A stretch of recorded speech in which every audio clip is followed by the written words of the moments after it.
Hello नमस्कार, welcome to Inculcate Learning. 11th class है जी। DSSB PRT के PYQs हम कवर कर रहे हैं। 26 क्लास नंबर तक हम PYQs ही कवर करेंगे।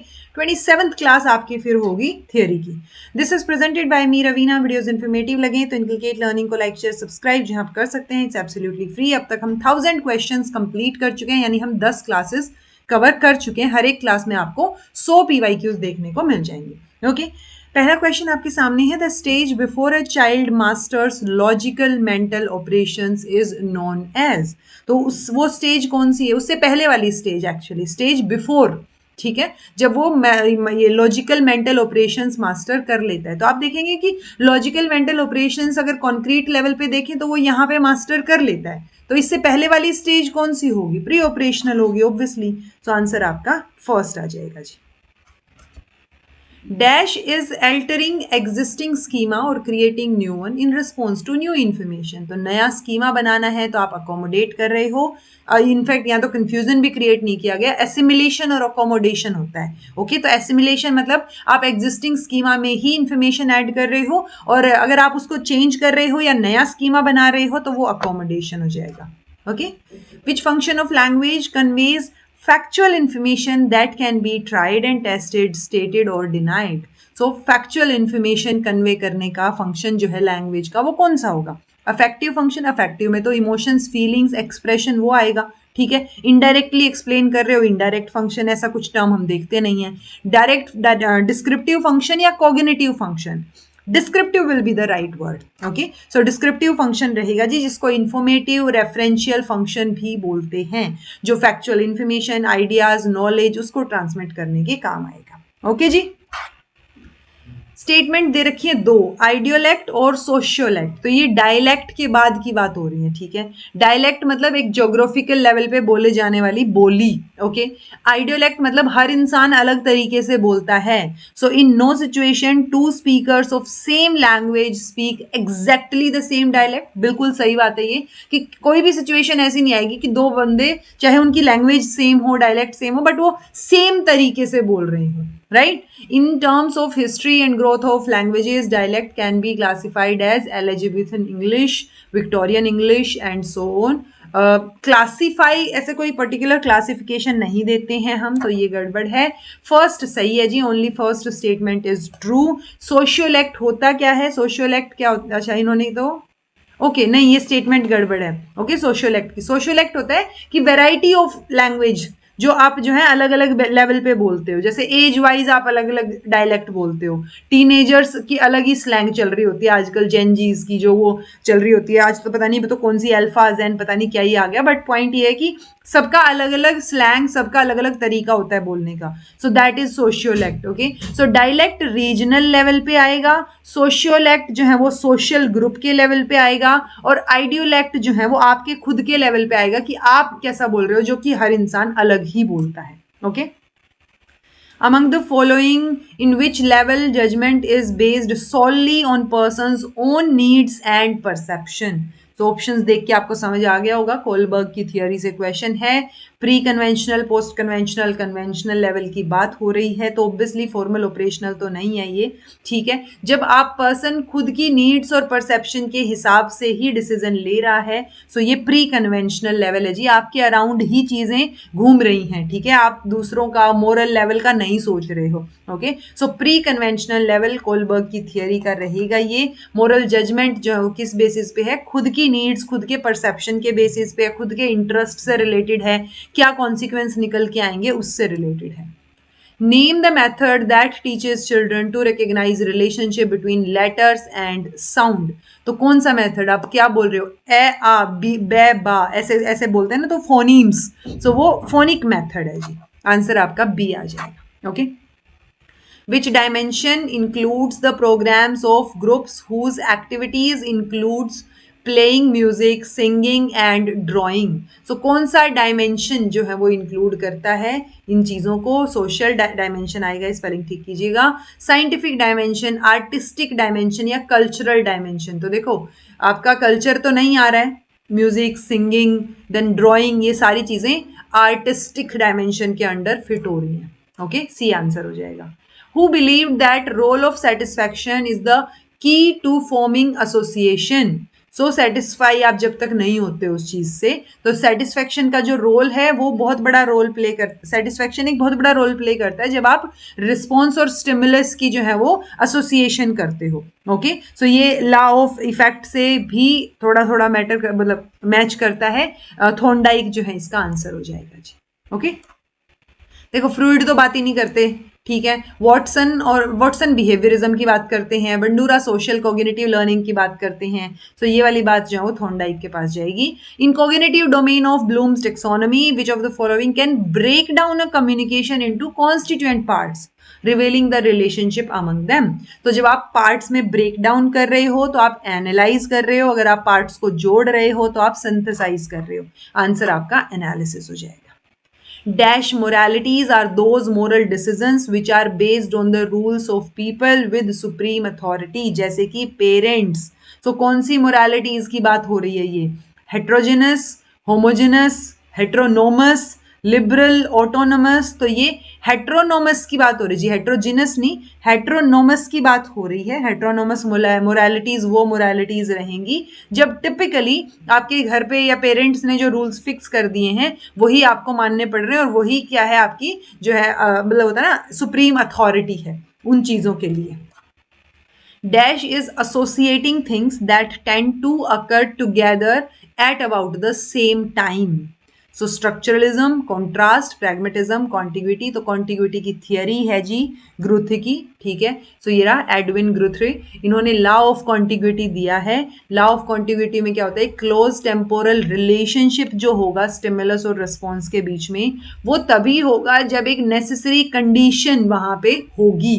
ओके, सो नेसेसरी कंडीशन, कई बार ये भी कंपेयर किया जाता है, इट्स लाइक आपने मान लो आपने अपने डॉग को बैठने के लिए बोला और वो एकदम से जब बैठ गया तो इंस्टेंटली आपने उसको रिवॉर्ड दे दिया, ठीक है। सो वो एक कंडीशन बन जाएगी कि उसको ये आइडिया हो जाएगा कि जैसे ही आप बैठने को बोल रहे हो अब उसको रिवॉर्ड मिलेगा। ओके, सो वो क्या है कि एक नेसेसरी कंडीशन जो उन दो चीजों के बीच में एसोसिएशन एस्टेब्लिश कर रही है वो एक होता है ना एक सिनेरियो के ऊपर निर्भर करेगा। ओके, तो वो सेम टाइम सेम चीजें, तो वो सेम माहौल जब होगा तो स्टिमुलस और रिस्पॉन्स जो है वो क्या है तभी एक रिलेशनशिप आपको वहां नजर आएगा जब वो नेसेसरी कंडीशन फुलफिल होगी।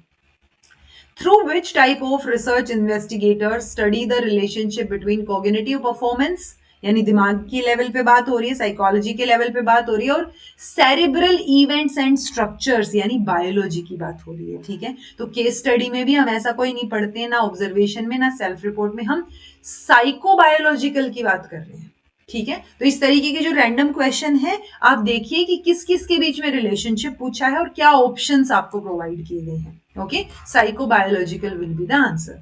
If the child knows about the horse, then when the first time he or she sees a camel, he or she may call it a horse. What is this known as?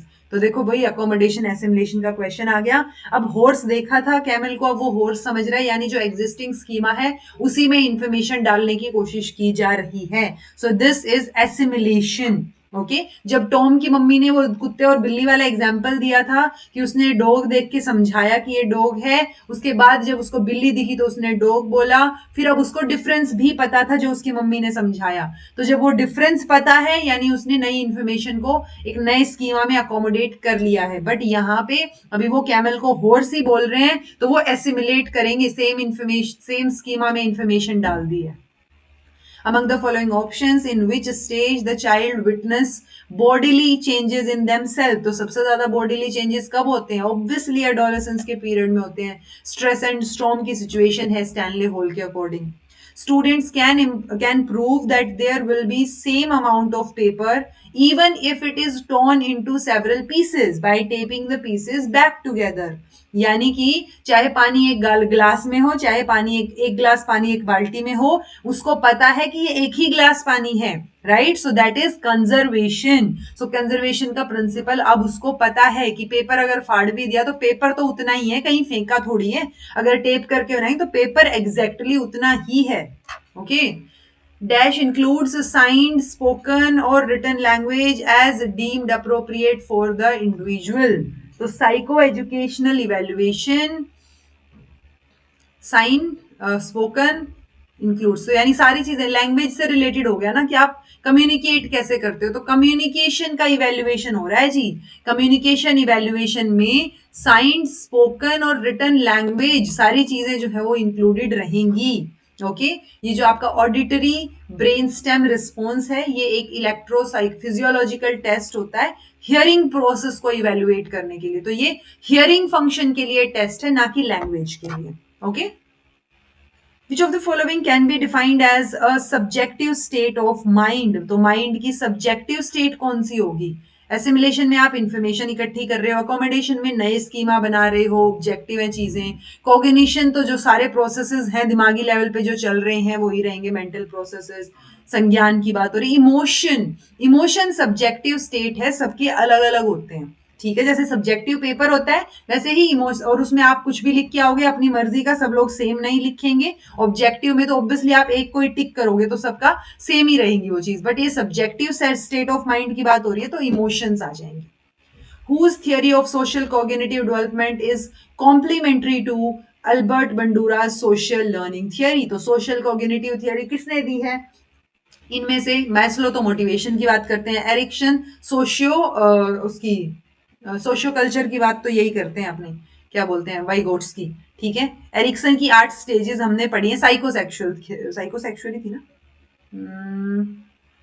नहीं मैं कुछ गड़बड़ कर रही हूँ।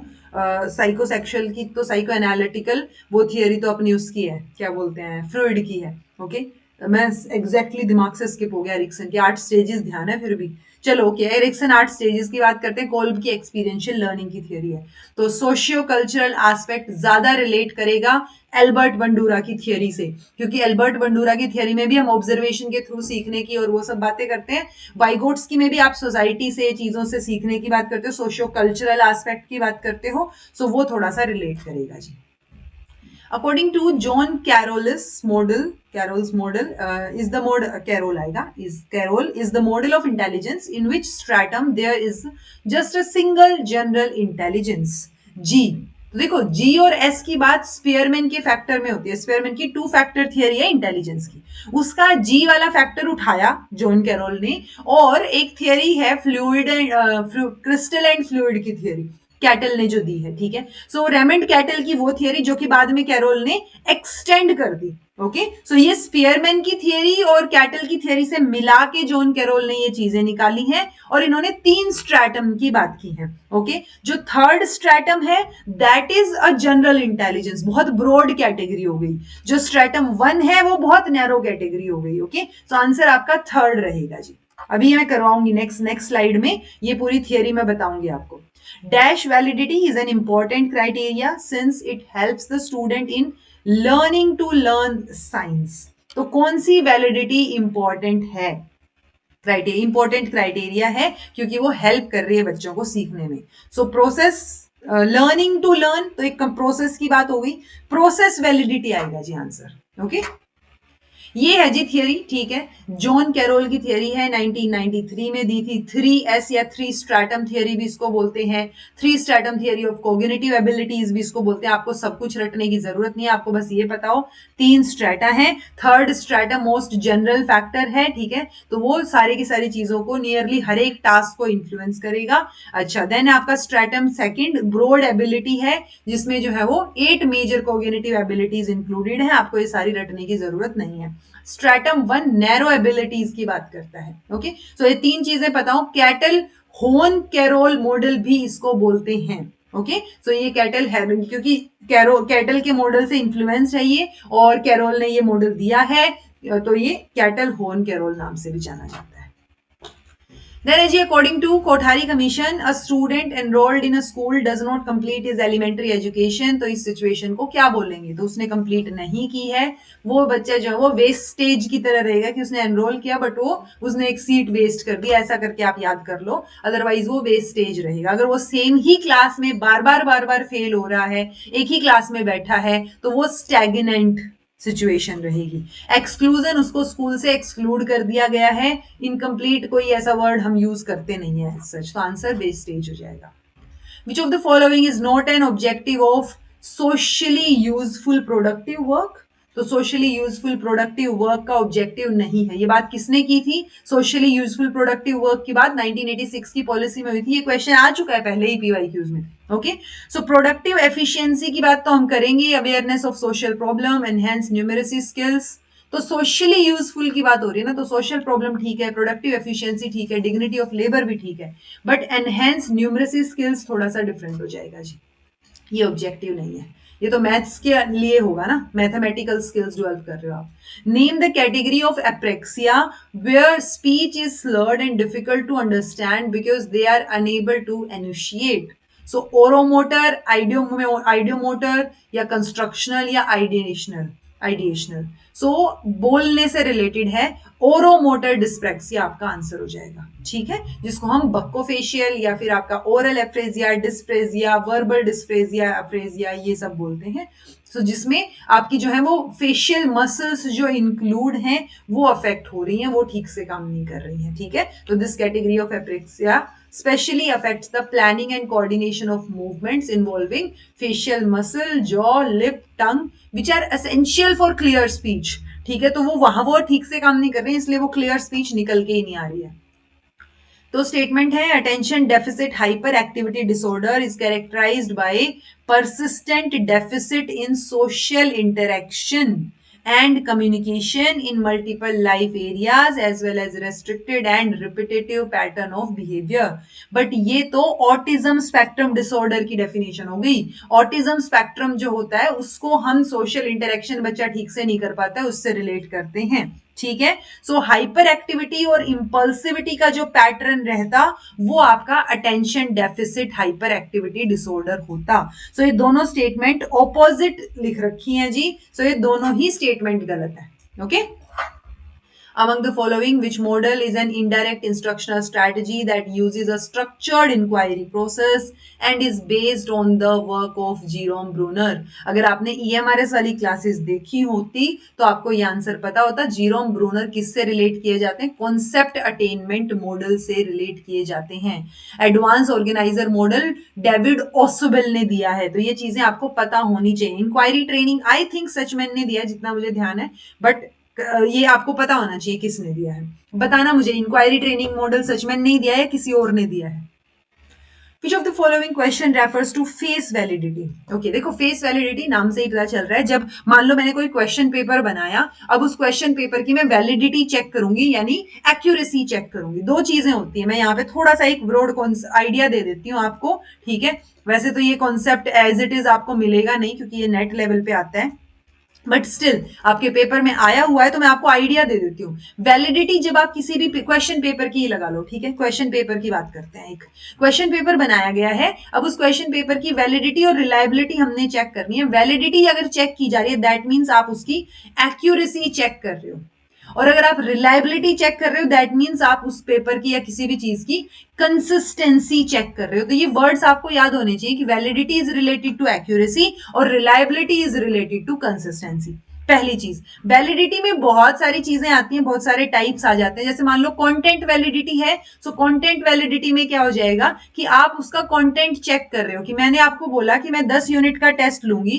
तो मेरा जो पेपर है उसमें 10 की 10 यूनिट का इक्वल पार्टीशन किया भी गया है या नहीं।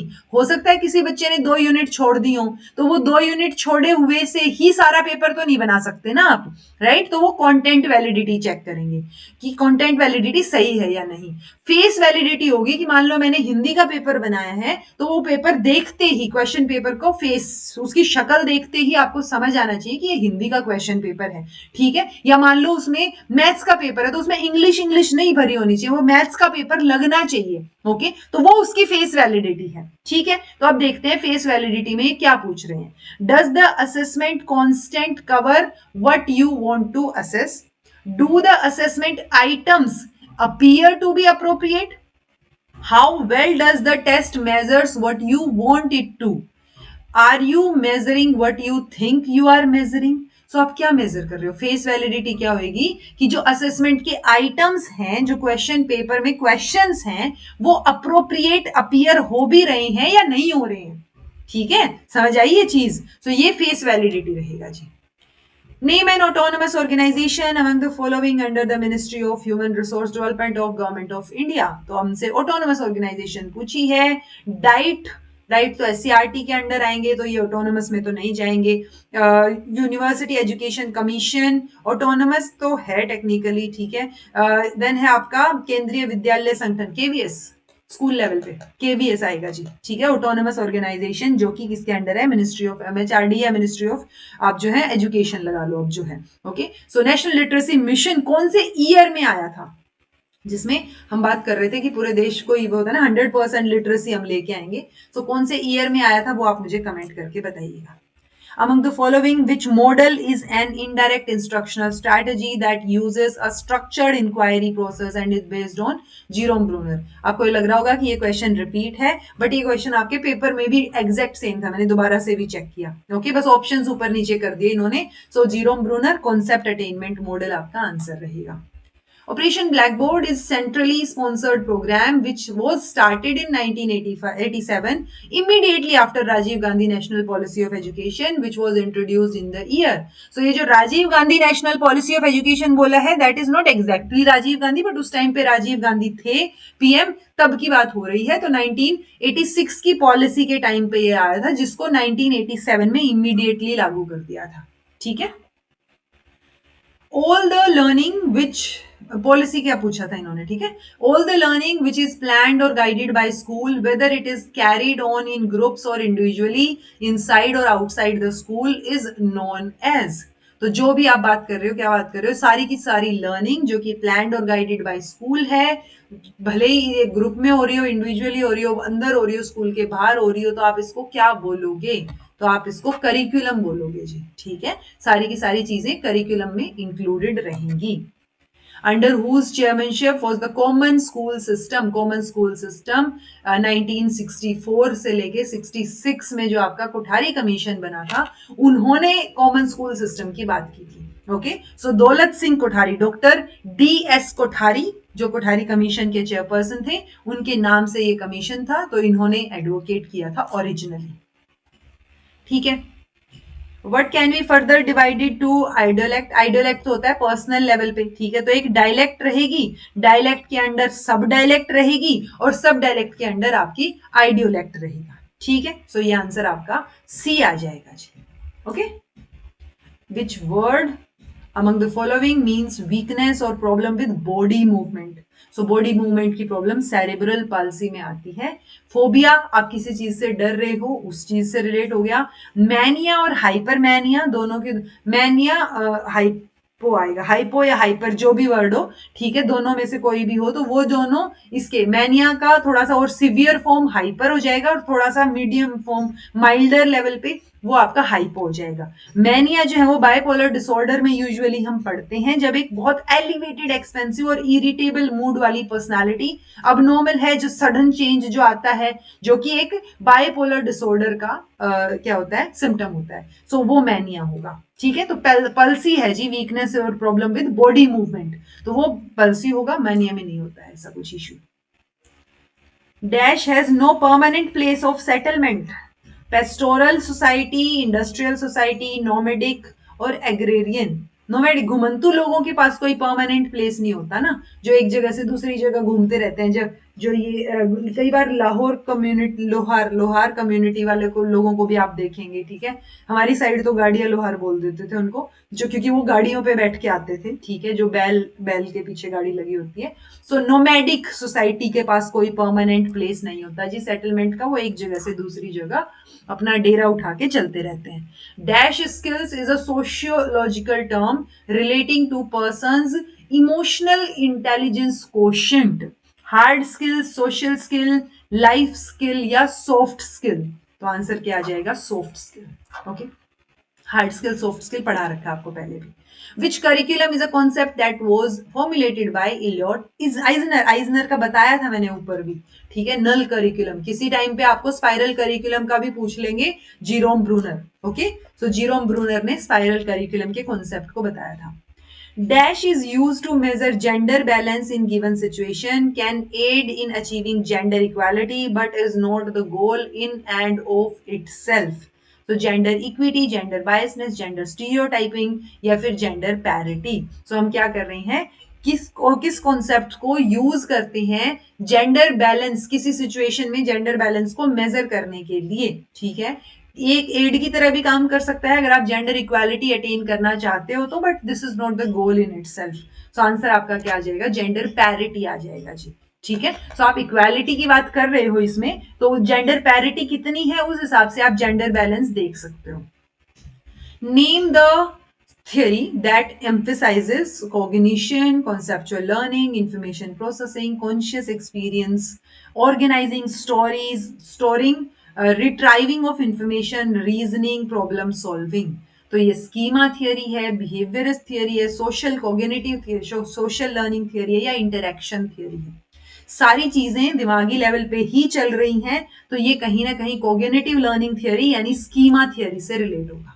ओके, आंसर आपका ए आ जाएगा। एससीईआरटी की फुल फॉर्म पूछी है, एससीईआरटी स्कूल नहीं स्टेट लेवल पे होगा, तो फर्स्ट ऑप्शन वैसे ही कट आउट हो गया।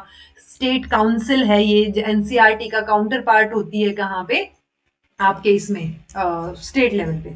ओके, तो state council of educational research and training, teaching नहीं आएगा जी, ट्रेनिंग आएगा, B option. Which disorder among the following is characterized by shifts in mood as well as changes in activity and energy level. तो same चीज जो मैंने अभी ऊपर बताई थी, ठीक है, जिसमें एकदम से elevated moods, period of depression के, एकदम आप बिल्कुल चुप हो, डिप्रेस, चुपचाप बैठे हो, एकदम बहुत एलिवेटेड मूड है, गुस्सा हो, सो दैट इज, कई बार बोल देते हैं ना मैनिएक है, पागल हो क्या, सो वो मैनिया, ठीक है। सो ये मैनिया रहेगा जी। हाइपोमैनिया थोड़ा सा डाउन रहेगा, और मैनिया और हाइपोमैनिया की जो सिचुएशन है वो बाइपोलर डिसऑर्डर। अच्छा ओके, ठीक है, डिसऑर्डर पूछा था ना हमसे, ठीक है, डिसऑर्डर पूछा था, तो बाइपोलर डिसऑर्डर आपका आंसर हो जाएगा कि एकदम से आप जो है मैनिएक सिचुएशन में हो और एकदम से डाउन हो, तो वो मूड का जो शिफ्ट है, ठीक है। तो दो अलग अलग पर्सनालिटी की बात हो रही है, बाइपोलर पर्सनालिटी डिसऑर्डर इसको बोलते हैं। Which step in a lesson plan are short activities designed to get students ready for the main lesson? So यानी मेन लेसन से पहले की बात हो रही है, जैसे आप मेन एक्सरसाइज करने से पहले वार्म अप करते हो, तो ये भी वार्मर है जी, ठीक है। सो ये वार्मर्स हैं, यानी कि शॉर्ट स्टेप्स होंगे, ताकि छोटी छोटी एक्टिविटीज हैं, ताकि मेन लेसन के लिए आपको प्रिपेयर किया जा सके।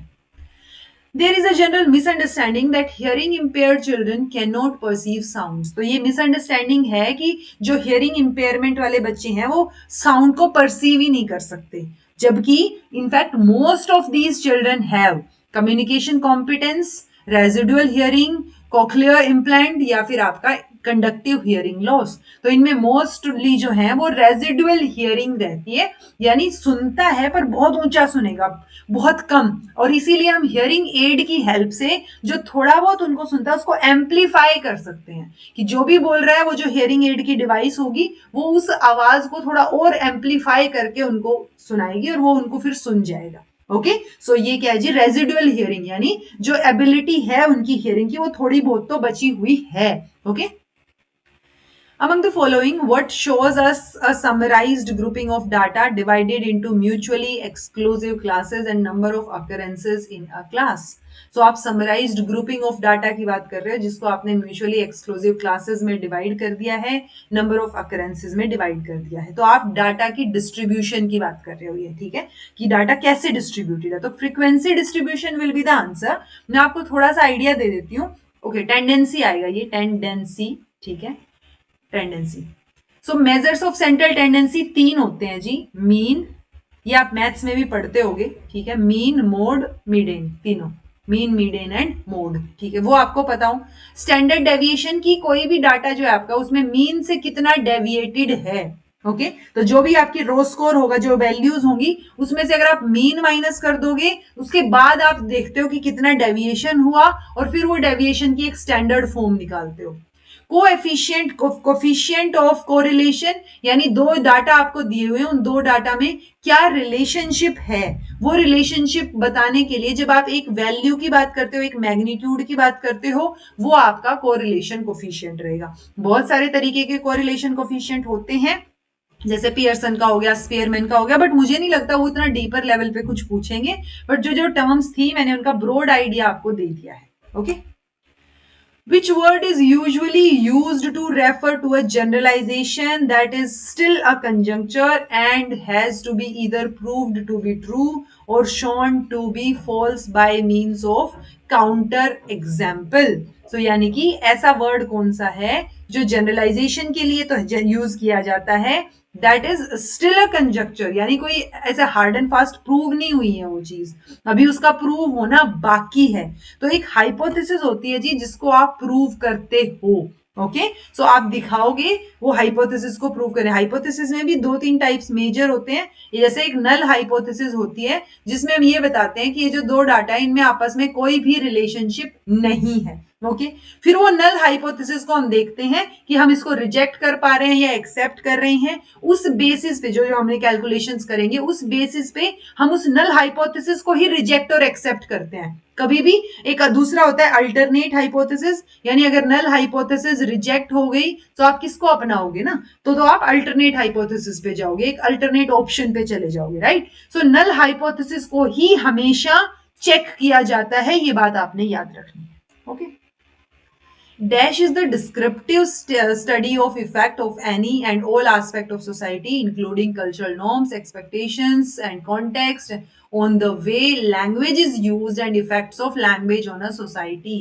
Language की society की बात हो रही है तो socio-linguistic will be the right answer. Okay, word से ही पता चल रहा है. In which kind of classroom teachers may suggest resources and learners may learn at home using ICT? For instance by using a video, तो obviously flipped, ठीक है, flipped learning आया था ऊपर। Which type of counselors are also known as employment counselors or career counselors who usually provide career counseling outside the school setting?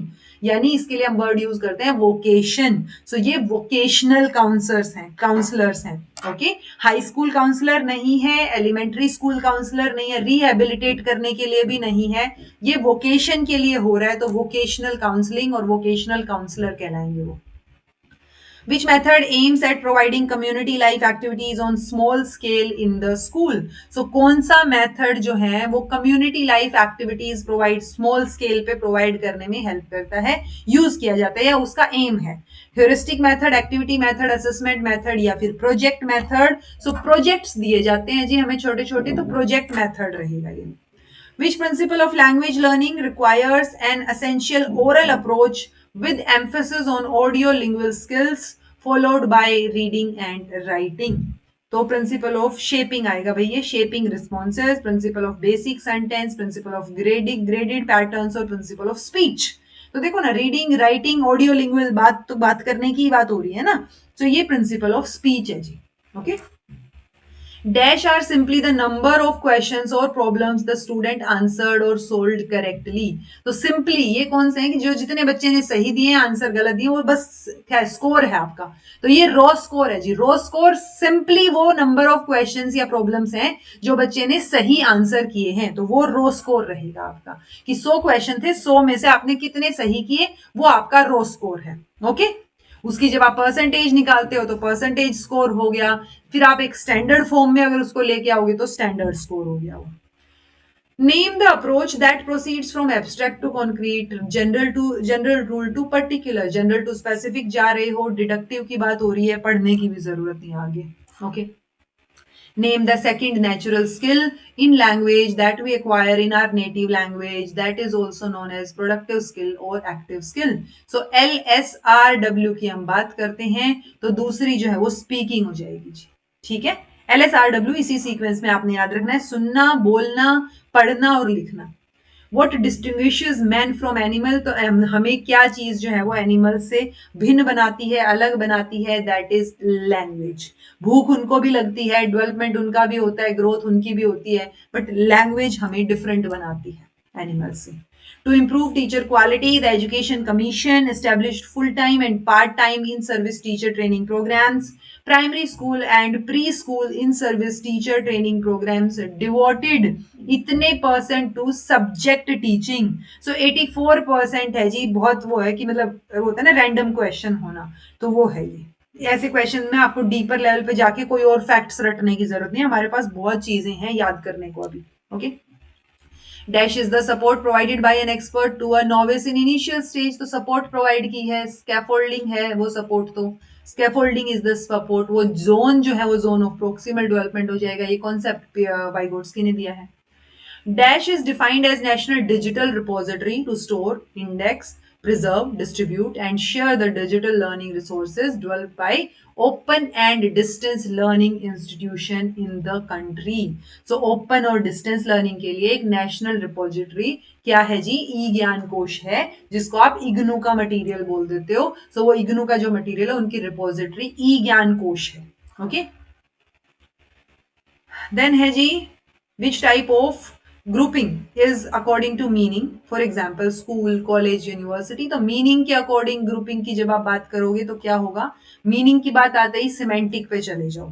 Okay, phonetics आपके जो है वो फोनीम्स वाला एस्पेक्ट हो गया। मेजरली लेक्सिकल में कंफ्यूजन हो सकता है। देखो, सिमेंटिक ग्रुप ऑर्गेनाइज करता है वर्ड्स बाय मीनिंग, जैसे school, college, university. Structure grouping जो है वो ग्रामेटिकल फॉर्म में करता है, माई बुक, हिज बुक, इस टाइप से।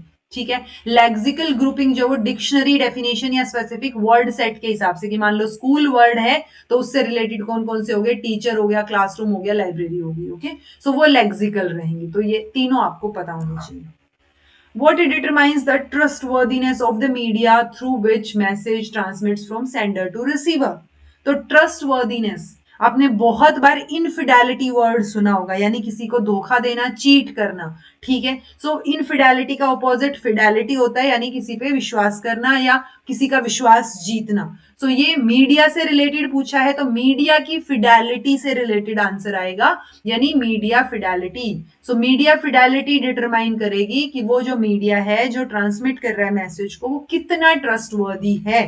Okay, which language is essential for literacy learning and successful use of language is critical for students well-being। so कौन सी language जो वो essential है किसके लिए, लिटरेसी लर्निंग के लिए, और successful use of language is critical for students wellbeing. Home language, oral language, या स्टैंडर्ड लैंग्वेज, या फिर रिटन लैंग्वेज। आंसर आपका ओरल लैंग्वेज आ जाएगा। ठीक है, listening, speaking, reading and writing, तो सुनने के साथ साथ आप बोलना जब सीख जाते हो उस लैंग्वेज को, तो वो एसेंशियल पार्ट रहेगा लिटरेसी लर्निंग का। What kind of knowledge involves skills for operating ICT and also an awareness of various technologies, their nature, potential, ways of using them for accomplishing instructional task? So, किस तरीके की knowledge की बात हो रही है, pedagogical content की, content knowledge, pedagogy, टीपैक की बात की थी ना मैंने, टीपैक। ठीक है, तो उसमें 3 एस्पेक्ट नहीं थे, ऐसे 3 एस्पेक्ट थे। रुको, एक टेक्नोलॉजी, एक पेडागोजी, और दूसरा क्या था, 3 चीजें थी ना, कंटेंट। ठीक है, तो ये मान लो कंटेंट नॉलेज है, ये आपकी टेक्नोलॉजी नॉलेज है, ये आपकी पेडागोजिकल नॉलेज है। ये मिलके आपका क्या हो गया, पीकेटी। ठीक है, यहाँ पे ये दोनों जगह जो है ये आपका टीसीके, और ये आपका क्या हो गया, पीसीके, और ये बीच में टी पैक बन गया। करवाया था ना अभी अभी, सो या पता नहीं पिछले पेपर में कराया होगा, करवाया था मैंने। ओके, सो टी पैक बन गया। तो यहाँ पे पूछा है आईसीटी से रिलेटेड है सारी चीजें, सो टेक्नोलॉजी नॉलेज रहेगा जी। ठीक है, अगर सिर्फ कंटेंट की बात होती तो कंटेंट नॉलेज हो जाता, टेक्नोलॉजी और कंटेंट की बात होती तो टेक्नोलॉजी कंटेंट नॉलेज हो जाता। Okay, which mode of pedagogy is significant since it checks the hierarchy of teacher as the giver and student as the receiver, which leads to monologue transference? So कौन सा mode, कौन सी mode of pedagogy जो है वो significant है, क्योंकि वो check रखता है किस पे, यानी कि आप बाई डायरेक्शनल की बात कर रहे हो, दोनों तरफ से आवन जावन हो रहा है, जो कि चेक रख रहा है कि ट्रेडिशनली ये होता आया है, जो कि एक तरीके से मोनोलॉग ट्रांसफरेंस है, यानी एक साइड से बस इंफॉर्मेशन ट्रांसफर हो रही है। बट ये बाई डायरेक्शनल मोड है जो इस पे चेक रखेगा कि भाई ऐसे नहीं होना चाहिए कि एक ही साइड से चीजें ट्रांसफर हो रही। Okay, what involves control over multiple motor skills in a logical and systematic way that helps an individual to complete the desired action? So control over multiple motor skills, multiple motor skills, वो भी logical और systematic तरीके से। So answer आपका articulation आ जाएगा। Okay, articulation में ही हम multiple motor skills की बात कर रहे थे, जो कि जस्ट एक स्टेप पीछे है ऑटोमेशन से, यानी आप में नेचुरली वो चीज आ जाएगी। फिर mathematics corner is a miniature form of, mathematics laboratory, mathematics board, bulletin board, measuring instrument. तो मैथमेटिक्स कॉर्नर यानी आपने उसमें सारी चीजें मैथ से रिलेटेड रखी हैं, जैसे साइंस की लैब में साइंस से रिलेटेड होती हैं, तो ये तो एक मिनिएचर फॉर्म हो गई मैथमेटिक्स की लेबोरेटरी की। Okay. Dash is a innovative primary education program of Eklavya, a voluntary organization working in Madhya Pradesh since 1983. सो प्राथमिक शिक्षा कार्यक्रम, प्राथमिक शिक्षा वर्ड सेम है सब में, एक जगह शिक्षक भी है, ठीक है। सो क्या रहेगा जी, आंसर फर्स्ट रहेगा प्राथमिक शिक्षा कार्यक्रम। ओके। दो स्टेटमेंट है, environmental study is the combination of different subject. Environmental study एक मल्टी डिसिप्लिनरी सब्जेक्ट है, बिल्कुल सही बात है, स्पेशली प्राइमरी लेवल पे। ओके, जो हम ईबीएस की बात करते हैं, तो दोनों स्टेटमेंट सही है। Yoga means maintaining the evenness of mind which is known as for the efficient performance of work. ठीक है, तो ये आंसर क्या हो जाएगा जी, समत्वम। ओके, समत्वम योग, जिसमें आप जो है कि इक्विनेमिटी को मेंटेन करते हो, इवननेस को मेंटेन करते हो। ओके। कर्मासु कौशलम की बात आएगी तो कौशल स्किल की बात हो रही है, कर्म कर्म और कौशल की यानी स्किल इन एक्शन की बात हो रही है। और आपका पुरुषव की बात आएगी तो ट्रू सेल्फ या प्योर कॉन्शियसनेस की बात हो रही है। दुख संयोग वियोग की अगर बात हो रही है तो separation from the union with suffering, तो सफरिंग से सेपरेशन की बात हो रही है। दो स्टेटमेंट हैं, social studies carry a normative responsibility to create and widen the popular base for human values, namely freedom, trust, mutual respect for diversity. Social science has a particular practical base regarding the utility of education, which could be meaningful and necessary for society. It has a wider range of action. तो दोनों ही same सी चीजें हैं, social studies और science, but major difference इन्होंने बता दिया है, तो ये स्टेटमेंट सही है जी। ओके, तो सोशल स्टडीज में नॉर्मेटिव रिस्पॉन्सिबिलिटी रहेगी कि आप ह्यूमन वैल्यूज, फ्रीडम, वो सारी चीजें क्रिएट कर रहे हो, ब्रॉड बेस रहेगा, ठीक है। और सोशल साइंस एक प्रैक्टिकल एस्पेक्ट हो जाएगा यूटिलिटी ऑफ एजुकेशन का, जिससे आप मीनिंगफुल और नेसेसरी जो है चीजें सोसाइटी में कर पाओ, सोसाइटी के लिए कर पाओ। Whose theory of evolution, evolution की थियरी तो चार्ल्स डार्विन की है, but still that says that we are born with basic set of emotions and universality studies which point to the notion of universal emotions across cultures. Charles Darwin, theory of evolution Charles Darwin की है। अब उन्होंने ये बात भी बोली है, ये ध्यान रख लेना। What occurs when learner create impediments that make good performance less likely?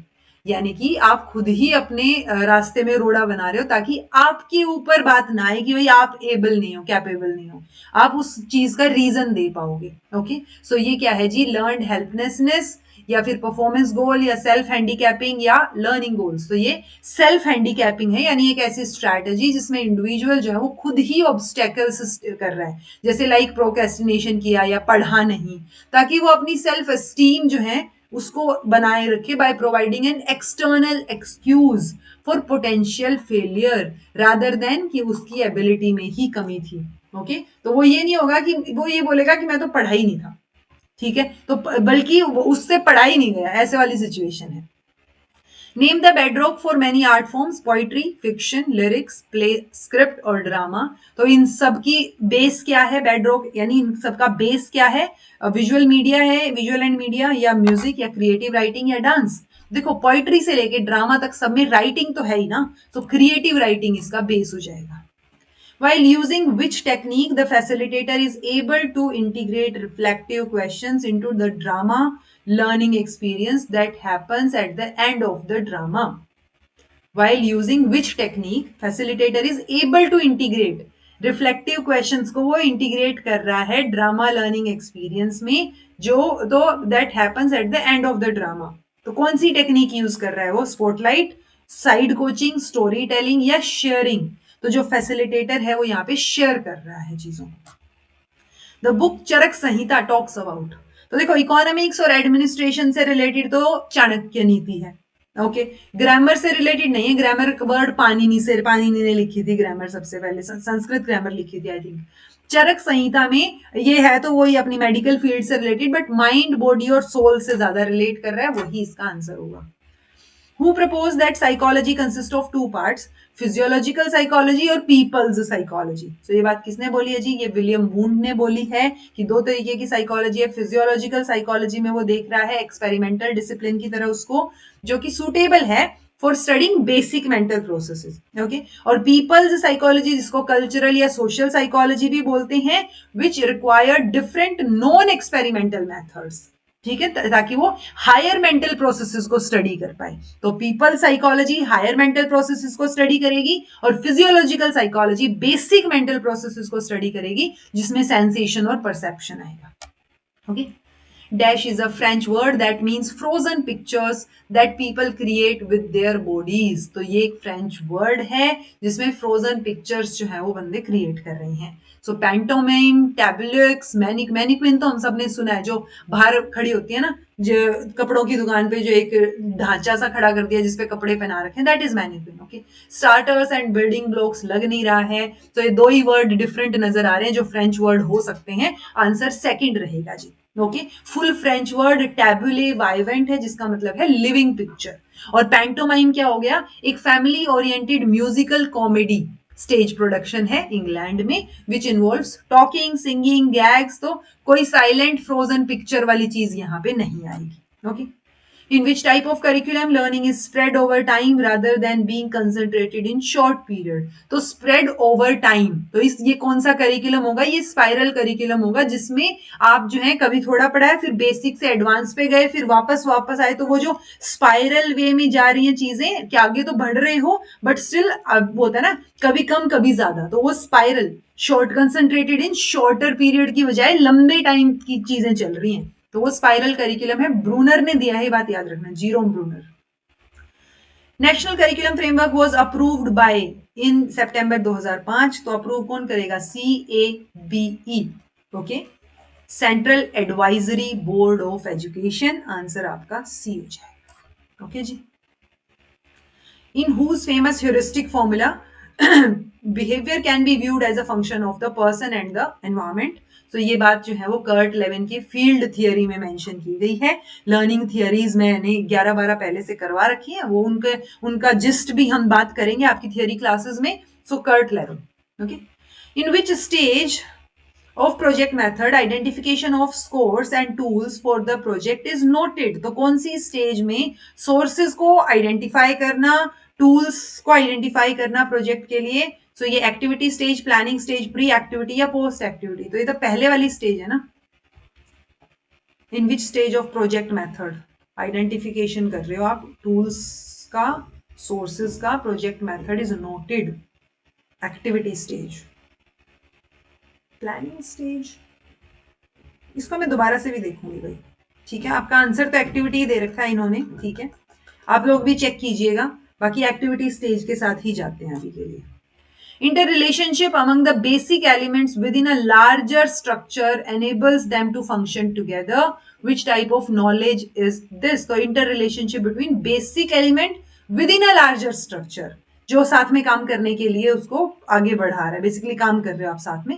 Which type of knowledge? Procedural knowledge है, कॉन्सेप्चुअल नॉलेज है, फैक्चुअल है या मेटाकोग्निटिव है? Inter relationship, basic structure, conceptual knowledge रहेगी। एनवायरमेंटल प्रोटेक्शन एक्ट कब पास हुआ था? तो 1986 में। In which type of competition selected players represent their institution in a particular game or sport in order to show their skill and being honored to their institution? For example, inter college या inter university competitions जो हैं, तो ये competition है, extramural competition है, practice match है, या intra है। इंट्रा तो होता है विद इन, जैसे इंटर कॉलेज आपकी कॉलेज का है, बट ये एक्स्ट्राम्यूरल कंपटीशन इसका आंसर रहेगा, ठीक है। The dash system is strengthened only through proper physical exercise। तो proper physical exercise से nervous system strengthen किया जा सकता है। So सिर्फ proper physical exercise से ही आप nervous system को strengthen कर सकते हो। Which traits serve to organize the impression and provide a framework for interpreting information that is received subsequently? So which traits serve to organize the impression? और एक framework provide कर रहा है information को इंटरप्रेट करने के लिए जो आपको रिसीव हुई है। सो सेंट्रल, न्यूरोटिसिज्म, ओपननेस, एक्सट्रोवर्जन। तो ये तो ओशन वाली थियरी की हो गई, OCEAN, ठीक है। वो कॉन्शियसनेस था भाई, ठीक है। तो ये सेंट्रल आंसर रहेगा, सेंट्रल ट्रेट की बात हो रही है ये। हमने 3 ट्रेट की हम पढ़ते हैं, सेंट्रल ट्रेट, कार्डिनल ट्रेट और आपका 3 ट्रेट थे ना, तीसरा भूल गई मैं, एल्पर्ट ने दिए हैं, ठीक है, एल्पर्ट के। तीसरा बताना कौन सा है, दिमाग से निकल गया, अभी याद करने भी बैठे तो भी नहीं आएगा पक्का। Secondary I think, central, secondary और कार्डिनल, हाँ। How many kinds of flags are use by International Olympic Committee, तो 2 तरीके के फ्लैग यूज किए जाते हैं। Which kind of exercises help to remove the deformities in the body of a child, तो किस तरीके की एक्सरसाइजेज आप करवाओगे, तो डिफॉर्मिटी को करेक्ट करना है ना, तो करेक्टिव एक्सरसाइजेज होंगी, सेल्फ डिफेंस, रिक्रिएशनल या रेस्पिरेटरी से रिलेटेड नहीं होंगी। Dash are schemas that organize a group of personality trait into meaningful personality type. So covariation, recency effect, primary effect या प्रोटोटाइप। प्रोटोटाइप जो है वो स्कीमाज हैं जो कि ऑर्गेनाइज करेंगे group of personality trait into meaningful personality. Prototype क्या होता है बताइएगा। Under which category of sports does canoeing comes, तो कैनोइंग जो है वो आपका वाटर स्पोर्ट्स में आता है जी। ओके, कैनोइंग सर्च करके उसकी फोटो जरूर देखना। Work education establishes coordination in work education, दिमाग और हाथ में तालमेल बनाता है, ठीक है। सो हैंड और ब्रेन रहेगा जी, ओके, तो दिल का कोई लेना देना नहीं है उसमें। Work education is based on the principle of work education learning by doing, ठीक है। हाथ के काम की बात हो रही, काम करवाने की बात हो रही है। Classroom corollary of the command style is known as, command style किस में दिखेगा आपको, टीचर कमांडिंग फॉर्म में दिखेगा, लेक्चर मेथड में, okay. And dash is scraping injury to the skin by which loss of epidermis and dermis, जो skin की layer होती है in the skin take place, यानी वो हट जाएगी, ठीक है। तो ये फैशिया है, लेसरेशन है या पंक्चर्ड, पंक्चर्ड होते हैं कि आपने एक जगह से कोई नुकीली चीज से आपको लग गई और वो घाव हो गया, वो पंक्चर्ड में आएगा। ये अब्रेशन है जी। सो अब्रेशन एक स्क्रैपिंग इंजरी रहेगी। फैशिया एक थिन लेयर होती है कनेक्टिव टिश्यूज की, ठीक है, बट ये कोई इंजरी नहीं है, ओके। लेसर इंजरी में इन्वॉल्व जरूर हो सकती है ये। लेसरेशन एक डीप कट की बात कर रहे हैं हम, और पंक्चर्ड वुंड में इंजरीज हैं जो पॉइंटेड ऑब्जेक्ट की वजह से हुई, जैसे पंक्चर हो जाता है साइकिल में वैसे। Which factor of attribution is an internal and unstable factor over which the learner can exercise a great deal of control. So कौन सा फैक्टर आपके कंट्रोल में है, ठीक है, इंटरनल है एंड अनस्टेबल फैक्टर, लर्नर उसके ऊपर कंट्रोल ला सकता है, आपके लक के ऊपर आपका कंट्रोल नहीं है, टास्क की डिफिकल्टी पे आपका कंट्रोल नहीं है, आपकी एबिलिटी पे भी शायद आपका कंट्रोल ना हो कि आप कितने टैलेंटेड हो, लेकिन आप एफर्ट कितना डाल रहे हो उसमें आपका कंट्रोल है, okay. In 1917 first education department was started at, तो in 1917, क्योंकि देखो ये तो नई नई यूनिवर्सिटीज खुली थी तब, मेन अपनी कैलकाटा यूनिवर्सिटी जिसपे सैडलर कमीशन भी बैठा था उस टाइम पे, तो वही आंसर है इसका। University education commission was appointed under the chairmanship of, तो university education commission doctor Sarvepalli Radhakrishnan. Technique used to touch the defensive players by way of raising the leg in kabaddi, आपने पूरा हवा में एक जो है अपनी टांग उठाई है, सो एरो किक ये वर्ड रहेगा जी, arrow kick, okay.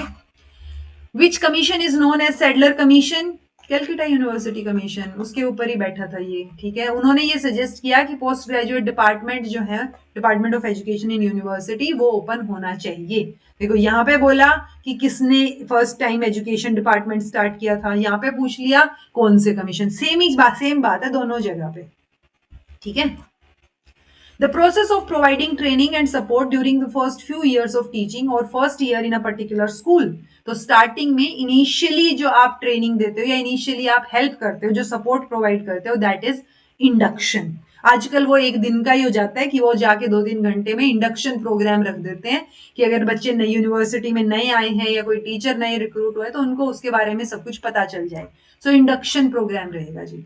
Work education is a significant factor in learning process, socialisation, rote memorisation या labour work, answer learning process, significant factor है सीखने में ये, ठीक है। During which stage of group development interpersonal conflicts arise and differences of opinion about the group and its goal will surface, so ये क्या है, कौन सी स्टेज है ग्रुप डेवलपमेंट की, जिसमें इंटरपर्सनल कॉन्फ्लिक्ट आएंगे, परफॉर्मिंग, स्टॉर्मिंग, फॉर्मिंग, नॉर्मिंग। सो कॉन्फ्लिक्ट्स की बात हो रही है, डिफरेंस ऑफ ओपिनियन की बात हो रही है, तो स्टॉर्मिंग की बात हो रही है, तूफान।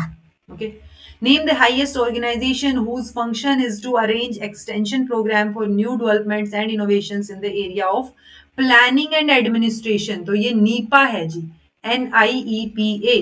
सो National Institute of Educational Planning and Administration. Answer आपका डी हो जाएगा। ओके, ये आपके 100 क्वेश्चन और पूरे हो गए, यानी अब तक हम 1100 क्वेश्चंस प्रैक्टिस कर चुके हैं। मैं जल्दी जल्दी क्लासेस डालने की कोशिश कर रही हूँ, ठीक है, आप लोग भी आराम से जल्दी जल्दी देखने की कोशिश करो, अच्छे से प्रिपेयर करो।